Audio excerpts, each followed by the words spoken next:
रौदरी की पहली पीढ़ी जाम गई।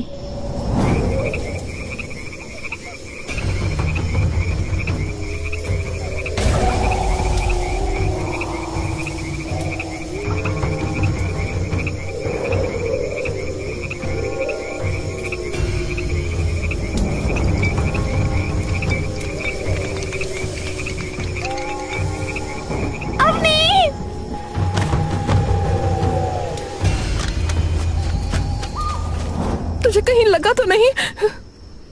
नहीं। क्यों, क्या हुआ? ऐसे क्यों बोल रही हो? हाँ, मैंने देखा कि राहुल ने तुझे गुस्से से पकड़ा हुआ है और तू घुटनों पे बैठी है। क्या? फिर? तभी मेघा एकदम से पीछे मुड़कर देखती है। राहुल, राहुल, राहुल! मेघा दर्द से कराहते हुए उठती और इधर उधर देखने लगती है और जोर जोर से राहुल को बुलाने लगती है और बुलाते हुए रो पड़ती है। राहुल! राहुल! क्या कर रही है? वो तुझे मारने की कोशिश कर रहा था और तू उसे बुला रही है। क्या बोल रहे हो आप? मुझे मारने की कोशिश तो वो औरत कर रही थी। अरे कौन सी औरत? मेरी माँ। क्या? मेघा बेचैन हो इधर उधर राहुल को ढूंढने लगती है और अवनी भी इधर उधर नजर घुमाकर देखती है। ये जगह कौन सी है? राहुल कहाँ गया?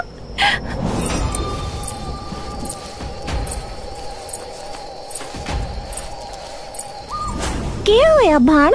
ऐसे काहे बैठी तू धरा पे? अवनी एकदम से मुड़कर उसे देखती है। आप कौन? मैं तो झुमली हूँ, पर भाण आप कौन? तभी मेघा झूमली के पास दौड़ी आती है। सुनो, क्या तुमने एक लड़के को देखा यहाँ? उसने काले रंग की टी शर्ट पहनी है।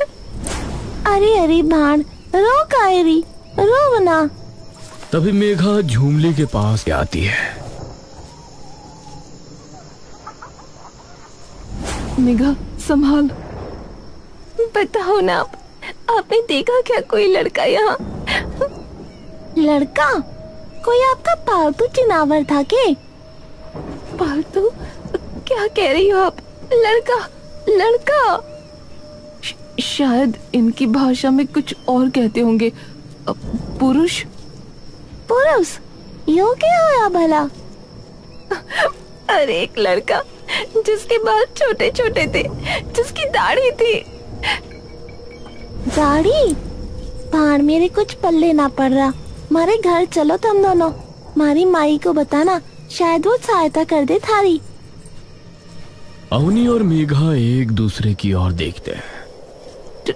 ठीक है, चलो मेरी गल।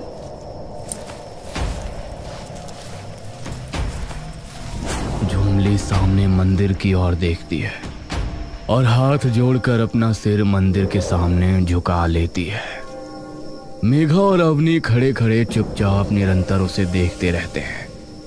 झूमली अपनी नजर उनकी ओर मोड़ती है और उसकी आंखों में जाने कैसी खींच झलक जाती है। मेरी कैन किस लिए लखारी हो? बुरमा के हाथ जोड़ो ना। झूमली का अचानक ये स्वभाव देख अवनी और मेघा थोड़ा सहम जाते हैं। बुरमा कौन? झूमली अब एकदम से मानो बेचैन हो उठती है। साथ आओ हमारे, जल्दी। अवनी और मेघा बिना कुछ पूछे उसके पीछे पीछे चल देती हैं।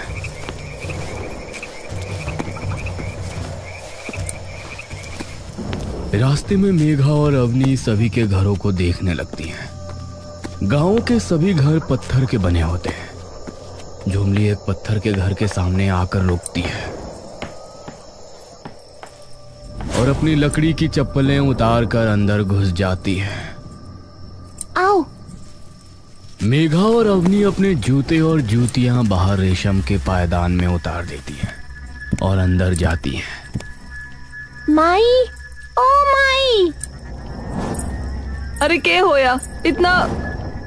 झूमली की माँ की नजर बाहर आते ही सबसे पहले मेघा और अवनी पर पड़ती है। वो उन्हें सर से पांव तक कुछ अजीब निगाहों से देखती है और फिर झुमली को देखती है। ये दोनों भाड़? झुमली अपनी माँ की तरफ तेजी से जाती है और उनके कान को अपने हाथों से ढककर कुछ फुसफुसाने लगती है। झुमली की बात सुनते ही मानो माँ काली का क्रोध उसकी आंखों में एकदम से उतर आता है। भुरमा ना पता तुम्हें कौन है? मेघा और अवनी चमेली का ये रूप देख डर जाती हैं। देखिए, हम यहाँ से नहीं हैं, हम कहीं और से हैं, तो हमें यहाँ की चीजें नहीं पता। चमेली एकदम से उन पर मानो बिजली बनकर गरज पड़ती है। चीज लगे तुझे भुरमा? माई है हमारी, माई है हम रौंदरियों की, माई है पूरे गर्भांधर की। अवनी और मेघा की सांसें मानो उनके हलक में जा अटकती हैं और वो एकदम से पीछे हटकर दीवार से टकरा जाती हैं। देखिए, हम यहाँ कभी कदम भी नहीं रखेंगे। बस हमें ये बता दो कि आपने किसी लड़के को यहाँ देखा है क्या? किसे? एक लड़के को, काले कपड़े पहने हैं, छोटे बाल हैं उसके और दाढ़ी है। छोटे बाल? छोटे बाल तो पूरे गांव में किसी लुगाई के ना है, और ये दाढ़ी क्या हुए? अरे अजी, मतलब चेहरे पे जो बाल होते हैं।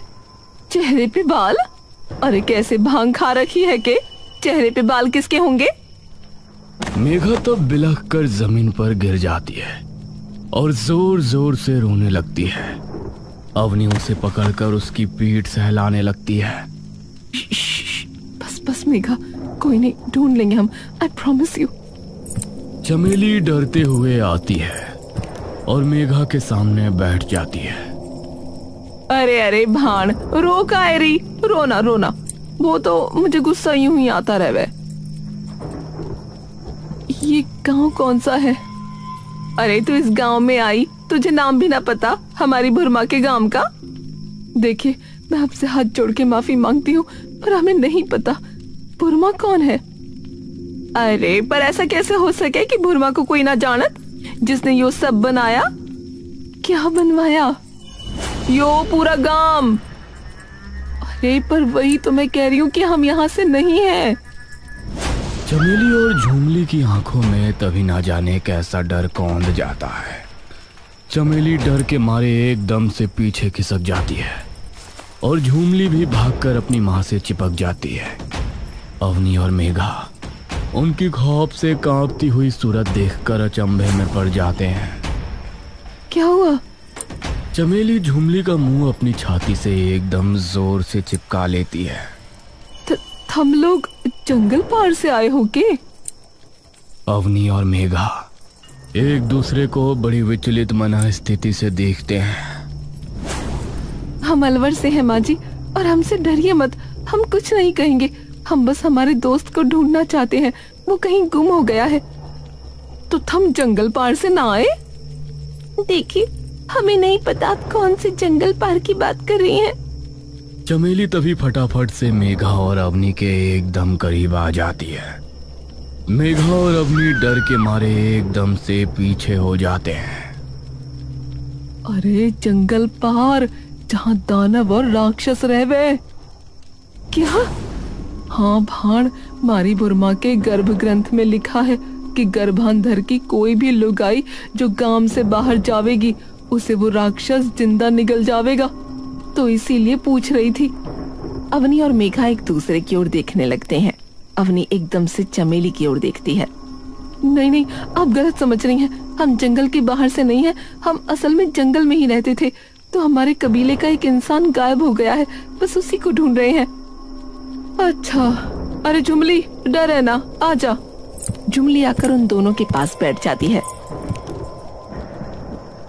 माफ कीजिएगा, आपके घर पर कुछ खाने को है क्या? हमें बहुत भूख लगी है। अरे माफ करना भाण, डर के चक्कर में सब भूल गए। झुमली गेला, मारे भाणा खातिर कुछ खाए का इंतजाम कर ले। भाण, जो खाना है झुमली को बता दो, वो ले आएगी जंगल से पकड़ के। तुम लाओगी जंगल से पकड़ के? लो, ये तो आम बात है, भारी माई ने तो अकेले शेर तक से टक्कर ली है। अवनी और मेघा भौचक्के होकर झुमली की ओर देखने लगते हैं। चलो मैं थारे लिए रोटी ले आऊं। ठीक है, आप लोग इतने बनाओ, हम थोड़ा बाहर घूम लेते हैं। हमने गांव भी नहीं देखा ये कभी। चोखो चोखो घूम ले आओ। अवनी मेघा का हाथ पकड़कर तभी बाहर निकल जाती है और उनके घर से कुछ दूर जाकर बाहर एक कोने में खड़ी हो जाती है। अवनी, ये क्या है? ये कौन सी जगह है? इसका कभी नाम तक नहीं सुना हमने। और आपने झूठ क्यों बोला उनसे कि हम जंगल से हैं? अगर मैं ये बता देती कि हम जंगल के बाहर से आए हैं तो वो पता नहीं क्या करते। देखा नहीं तुमने, डर के एकदम से कैसे हम दोनों से दूर भाग गए थे वो दोनों। पर अब राहुल को कैसे ढूंढे? अवनी मेघा के कंधे थामती है। मैं लेके आई थी यहाँ और मैं ही लेकर जाऊंगी, चिंता मत कर। अभी हमें हिम्मत और दिमाग से काम लेना पड़ेगा। पर हमें तो ये भी नहीं पता कि हम हैं कहाँ। तेरे पास तेरा वॉकी है अभी? नहीं, वो तो जब मैं भागी तभी मेरे हाथ से गिर गया। मेरा भी। अरे यार। पर आप ये क्यों कह रही थी कि राहुल ने मुझे पकड़ा हुआ था? मैंने सच में देखा था कि तू घुटनों पर बैठी है और उसने तुझे गुस्से में पकड़ा है। उसने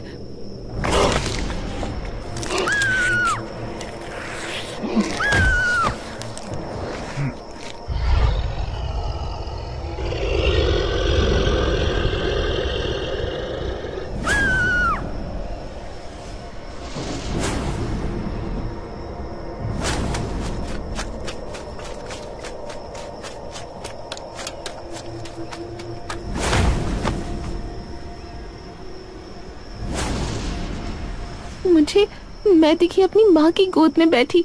आपको तो पता ही है ना अवनी कि मेरी माँ ने। अवनी स्तब्ध होकर उसे चुपचाप देखती रहती है।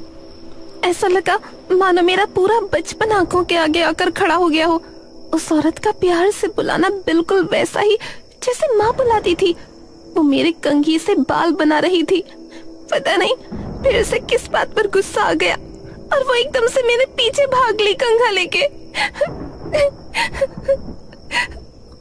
और मुझे बिल्कुल वही दिखा जो मेरा सबसे बड़ा डर है। ऐसा लगा कि तू और राहुल नहीं बल्कि मेरे माँ बाप खड़े हो। मेघा अवनी की तरफ देखती है।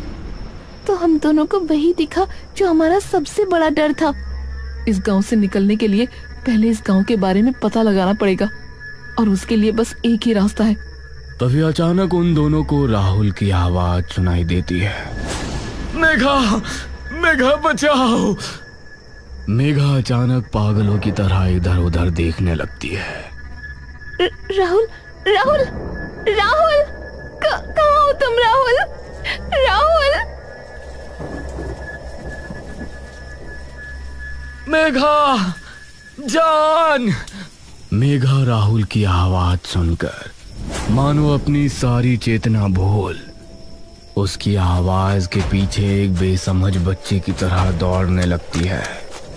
मेघा, मेघा, मेघा रुकना, मेघा।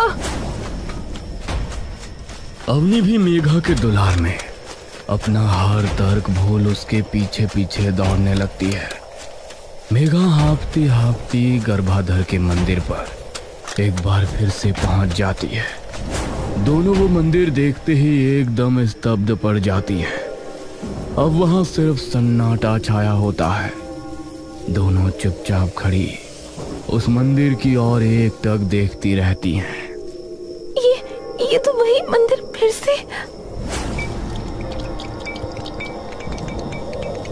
आओ, करीब आओ।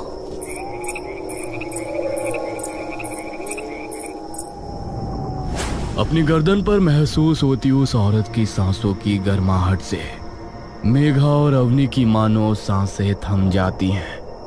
वे दोनों पुतला बनी चुपचाप वहीं खड़ी रहती हैं। नहीं हो इसीलिए मर्द नाम इस गांव में लियो तूने।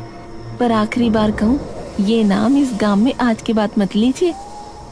नाते मौते प्रेम हो जाएगा। ध्यान रखना, इब से यही थारी दुनिया है। यहाँ से निकलने की सोची तो। तभी एकदम से गांव के हर घर की लालटेन अपने आप जगमगा उठती है मेघा और अवनी का शरीर से लेकर रूह तक का हर कतरा कांप रहा होता है। दोनों कुछ देर के लिए वहीं खड़ी रहती हैं और बिना एक शब्द कहे वापस झुमली के घर लौट आती हैं।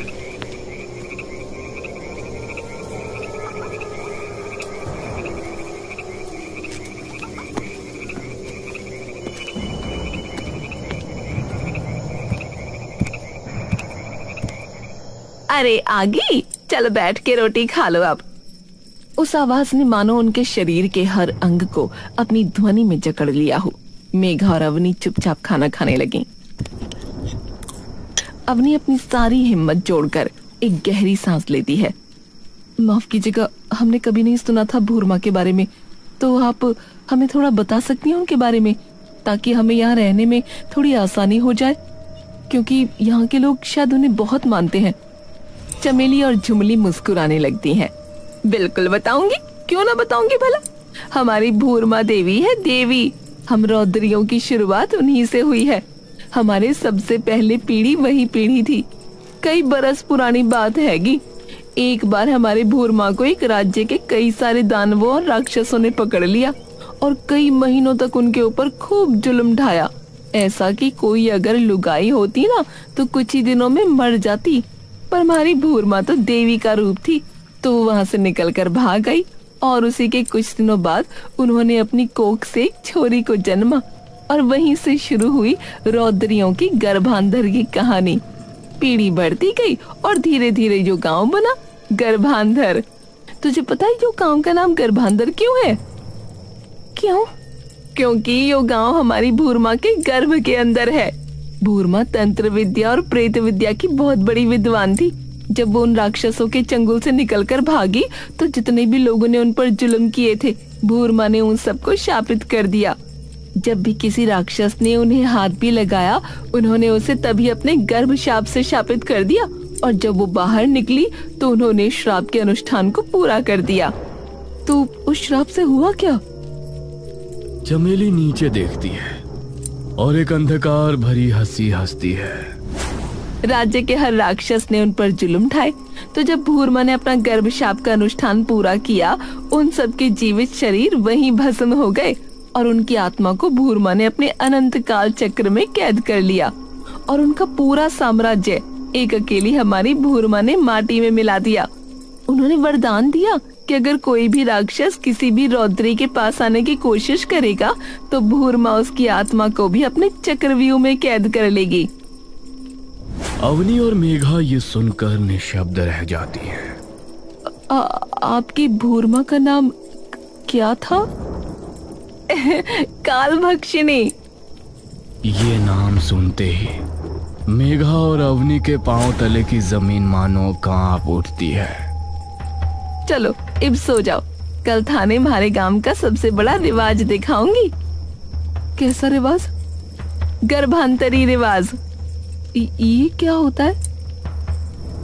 अरे बच्चा, कोख में जन्ने के लिए भूरमा का जाप करना होता है। फिर भूरमा के वरदान से वो लुगाई अपनी कोख में बालक जनती है। क्या?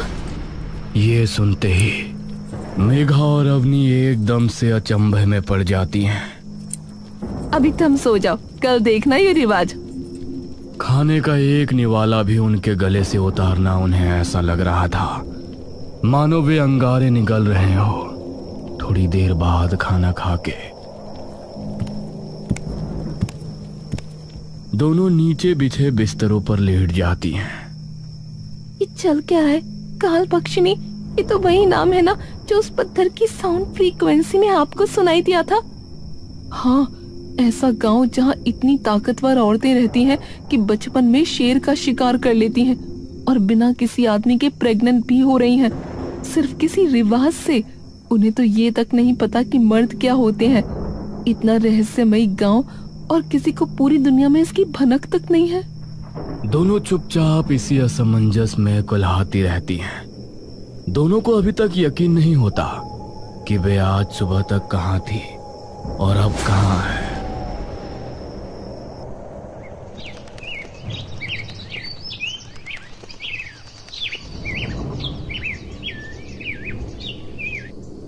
छोरी उठो, चलो तुमने दिखा के लाऊं।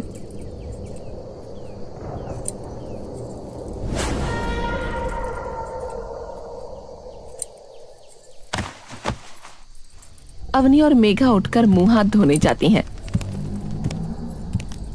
अरे रुको, जे लो, जो मारे वाले लत्ते पहनो, फिर कृपा होगी थार पे भूरमा की।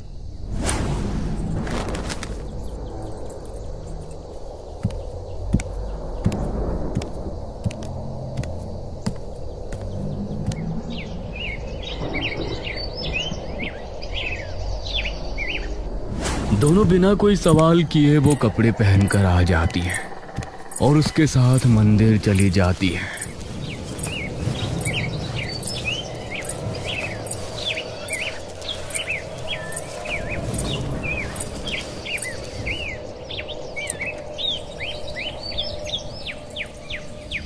यहाँ सिर्फ लड़कियां हैं? मतलब सिर्फ औरतें, मतलब लुगाइयां ही हैं, इनके अलावा कोई और नहीं? और कोई के? कब जानवरों को अपने साथ ले आए? कमाल की बात करे रे छोरी तू, चल अंदर।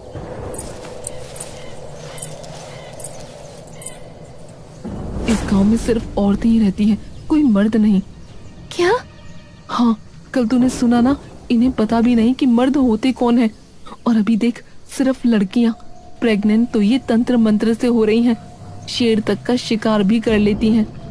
फिर मर्दों का काम ही क्या है? मेघा चिंतन भरी निगाहों से अवनी की ओर देखती है। कहीं राहुल को काल भक्षिणी ने तो नहीं? अवनी एकदम से उसके मुंह पर हाथ रख देती है। अगर उसने सुन लिया तो गड़बड़ हो जाएगी। पर राहुल का क्या? ढूंढ लेंगे, पर अभी शांति से काम लेना होगा। मेघा और अवनी अंदर चली जाती हैं।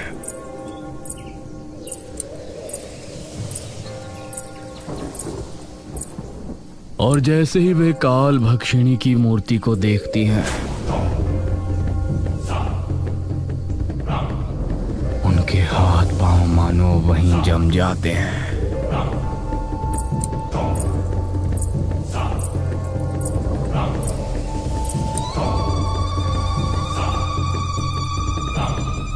भाड़ो, आज हमारी भाण पारो पेट से होने जा रही है, तो अपने अपने कड़े खड़खड़ाओ और स्वागत करो भाण पारो का गर्भांतरी रिवाज ताई।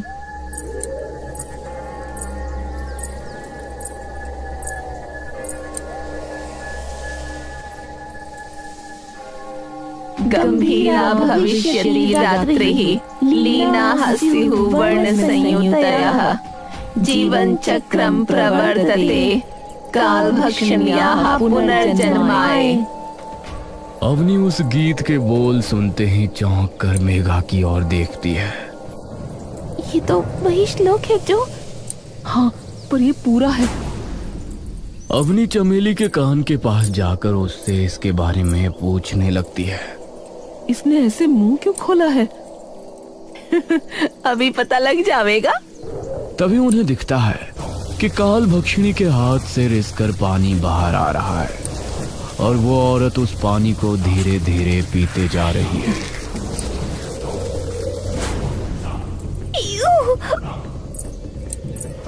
अरे डर ना, यो तो भुरमा का आशीर्वाद मिल गया तुझे।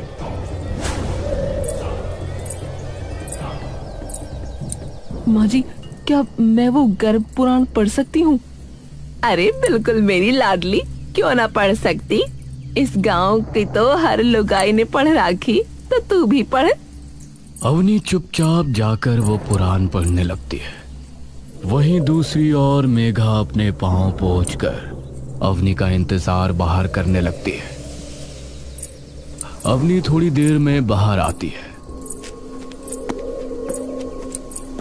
और चुपचाप बिना कुछ कहे घर चली जाती है। मेघा पूरे रास्ते उसे बस देखती जाती है। मेघा समझ जाती है कि जरूर अवनी ने उस पुराण में कुछ ऐसा पढ़ा है जिसकी वजह से वो गहरे सोच में चली गई है। थोड़ी देर में दोनों घर पहुंचते हैं।